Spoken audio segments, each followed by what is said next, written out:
Jadi kenapa kalian itu kok ditolak? Bukan karena dakwah Anda itu yang santun, berada di musola, berada di tempat-tempat yang tenang, jauh dari keributan, tidak pakai sound system yang besar yang memekakkan telinga dan sebagainya. Bukan itu.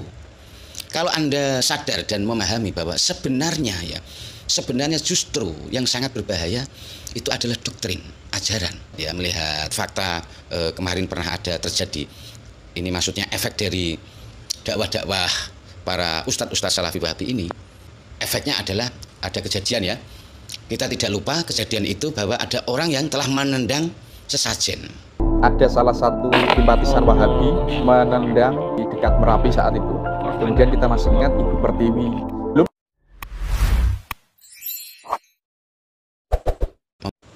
Assalamualaikum warahmatullahi wabarakatuh. Bismillahirrahmanirrahim. Alhamdulillahirabbil alamin. Wa bihi nasta'inu ala umuri dunya waddin. Wassalatu wassalamu ala asyrafil anbiya'i wal mursalin. Sayyidina wa maulana Muhammadin wa ala alihi wa sahbihi ajma'in, amma ba'd. Para pemirsa sebangsa dan setanah air dimanapun Anda berada yang berbahagia, terima kasih Anda masih bersama dengan saya Nur Rahmat Asmawi di Nurmas Channel. Pada kesempatan yang berbahagia ini saya mau menjawab berbagai pertanyaan-pertanyaan tentang kenapa sih pengajian-pengajian Salafi Wahabi ini kok sering ditolak, sering dibubarkan oleh Banser. Ada apa sebenarnya? Padahal pengajian-pengajian Salafi Wahabi ini tidak pernah mengajak orang untuk melawan pemerintah, mengajak orang untuk makar dan sebagainya, untuk membuat kerusuhan, demo dan sebagainya. Padahal tidak pernah.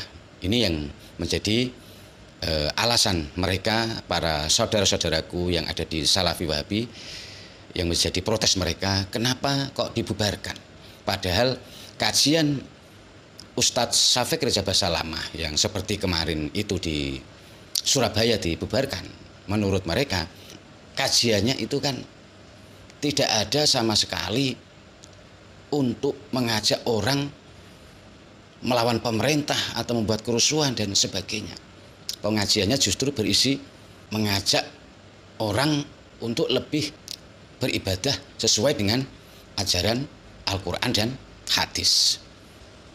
Mereka ingin mengajak kembali, kan begitu. Jadi di sini saya jelaskan untuk saudara-saudaraku semua, terutama saudaraku yang ada di Salafi Wahabi, dan kenapa kok dianggap pengajiannya itu provokasi, provokatif, dianggap memecah belah umat, menimbulkan perpecahan. Saya kira Anda semua sudah memahami dan sudah tahu ya, kenapa kok itu dibubarkan. Karena seringkali ustadz-ustadz kalian itu ya, ustadz-ustadz Salafi Wahabi ini seperti Ustadz Syafiq Reza Basalamah atau Khalid Basalamah atau yang lainnya lah, hampir merata dalam kajian-kajiannya itu tidak hanya mengajarkan tentang ini ajaran Islam yang benar dan sebagainya. Tidak hanya itu. Tapi yang kami sesalkan, Anda itu, ustadz kalian itu sering menyalahkan pemahaman orang lain tentang Islam.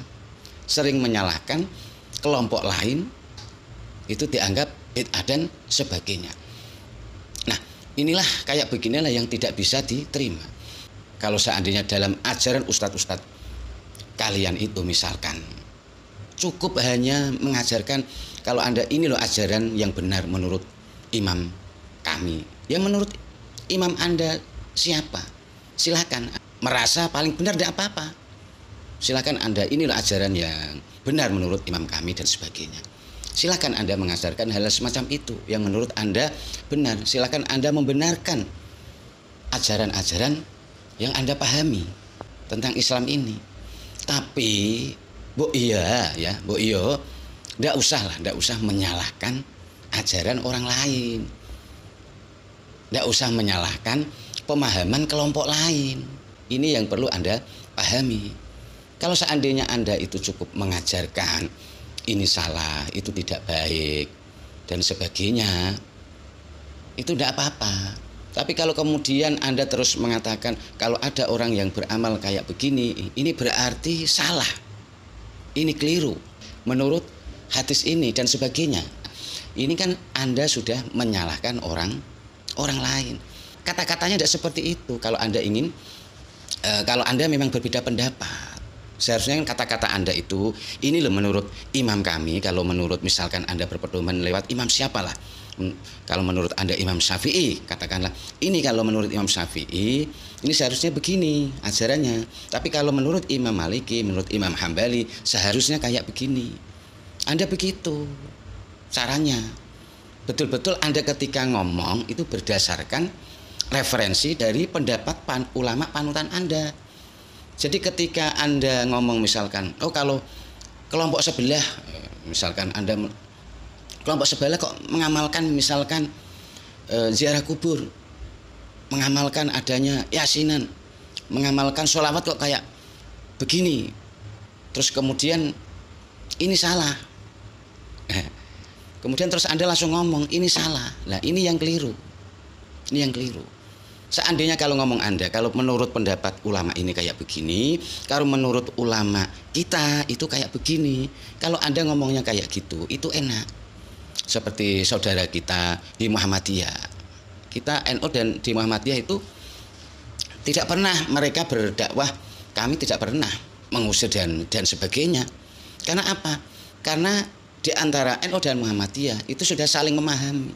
Saling memahaminya gimana? Mereka punya pendapat imam masing-masing. Begitu caranya kita menghargai kelompok. Terus apalagi ya, ini kesalahan yang fatal dari Ustadz Syafiq Riza Basalamah itu ya.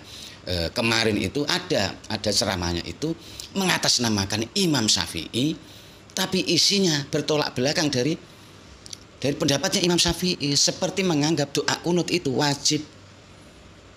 Padahal pendapatnya Imam Syafi'i menganggap doa kunut itu adalah sunat muakkad, tidak wajib. Beda jauh. Dan itu bisa fatal. Begitu ya. Kalau kita mengajarkan sesuatu itu harus hati-hati kalau Anda memang betul-betul memakai kata ulama dan sebagainya. Karena yang Anda bawa ini adalah seorang ulama, dan ulama-ulama itu menjadi panutan. Ada kelompok-kelompok yang menjadikannya sebagai panutan. Itu yang perlu Anda waspada dan hati-hati. Nah, kemudian kalau misalkan Anda gampang menyalahkan ya, maka akan timbul keresahan. Kemudian pasti masyarakat akan bertanya, terutama mereka warga Nahdliyin yang sudah paham. Kalau warga Nahdliyin yang belum paham seperti kayak Heri Pras ya, yang pahamnya tentang agama itu masih dangkal, masih pendek, ya dia akan langsung mudah mengikuti Anda. Tapi kalau bagi kami yang sudah memahami, terutama para santri-santri ya, para kiai-kiai, tokoh-tokoh, mereka yang sudah belajar tentang NU sudah paham, terutama masyarakat yang juga sudah biasa mengikuti pengajian dan mereka sudah paham. Loh, ini kan kalau ajaran Imam Syafi'i itu kunut kan sunnah. Kenapa kok ini diwajibkan? Nah, kayak begini kan kemudian menimbulkan pertanyaan ya, fitnah. Berarti ini yang benar kiai-kiai saya yang NU atau kiai yang ini? Nah, disinilah yang tidak diharapkan oleh Banser dan masyarakat warga NU, sehingga menimbulkan tanda tanya besar. Nah, disinilah yang disebut ini bisa menimbulkan bibit-bibit perpecahan, keresahan. Kalau ini dibiarkan seperti ini, kelihatannya sih sepele, tapi ini nanti lama-kelamaan akan menimbulkan masyarakat itu bingung, resah. Nah, jadi kenapa kalian itu kok ditolak? Bukan karena dakwah Anda itu yang santun, berada di musola, berada di tempat-tempat yang tenang, jauh dari keributan, tidak pakai sound system yang besar yang memekakkan telinga dan sebagainya. Bukan itu. Kalau Anda sadar dan memahami bahwa sebenarnya justru yang sangat berbahaya itu adalah doktrin, ajaran. Perkataan itu yang justru yang berbahaya. Kenapa itu dibubarkan? Karena kata-kata itu sangat berbahaya sekali. Kata-kata yang berisi fitnah, kata-kata yang berisi perpecahan, kata-kata yang berisi sesuatu yang meresahkan, itu sangat berbahaya. Bila dibanding seperti pengajian-pengajian yang ada, misalkan kamu anggap bercampur kebatilan, bercampur dengan kemaksiatan, itu beda jauh. Apalagi bila kamu bandingkan, kenapa kok Banser mengamankan gereja? Itu sama sekali tidak ada hubungannya. Karena Banser mengamankan gereja, itu mengamankan dari tindakan adanya kerusuhan-kerusuhan, adanya orang-orang yang tidak suka dengan umat lain beribadah, melakukan tindakan yang seenaknya.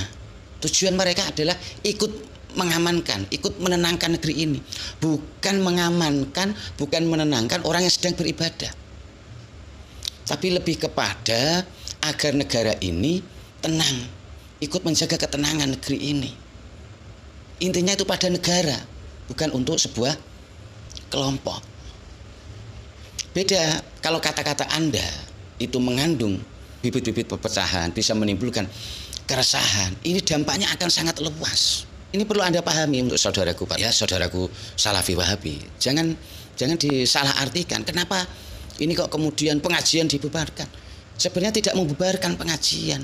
Yang dibubarkan itu sebenarnya masyarakat atau Banser ini, mereka menghindari adanya bibit-bibit perpecahan itu semakin berkembang. Itu yang dihindari. Kalau Anda melihat fakta kemarin pernah ada terjadi, ini maksudnya efek dari dakwah-dakwah para ustadz-ustadz Salafi Wahabi ini, efeknya adalah ada kejadian ya. Kita tidak lupa kejadian itu bahwa ada orang yang telah menendang sesajen. Pertiwi itu dewi penguasa bumi. Kalau kita ngomong bumi pertiwi, berarti kita meyakini ada Tuhan selain Allah SWT. Pergerakan-pergerakan mereka nyata-nyata meresahkan di tengah masyarakat kita. Kita masih ingat ada salah satu simpatisan Wahabi menendang di dekat Merapi saat itu. Kemudian kita masih ingat Ibu Pertiwi. Belum lagi istilah membid'ahkan, bahkan sampai pada titik mengkafirkan. Ini adalah bibit-bibit radikalisme sebenarnya yang harus ditumpah segera oleh pihak berwenang.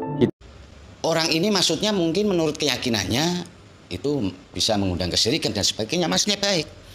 Tapi kalau bagi orang yang bisa memahami kalian, tahu paham kalian, mungkin tidak menjadi masalah ya, kalau paham dengan tujuan kalian. Tapi kalau bagi masyarakat yang belum bisa memahami kalian, terus kemudian kalian tendang seenaknya, tidak tahu, sementara masyarakat tidak paham, tidak Anda jelaskan kenapa kamu tendang itu adalah sebuah penghinaan untuk mereka. Dan ini akan sangat berbahaya, bisa menimbulkan perpecahan dan kerusuhan.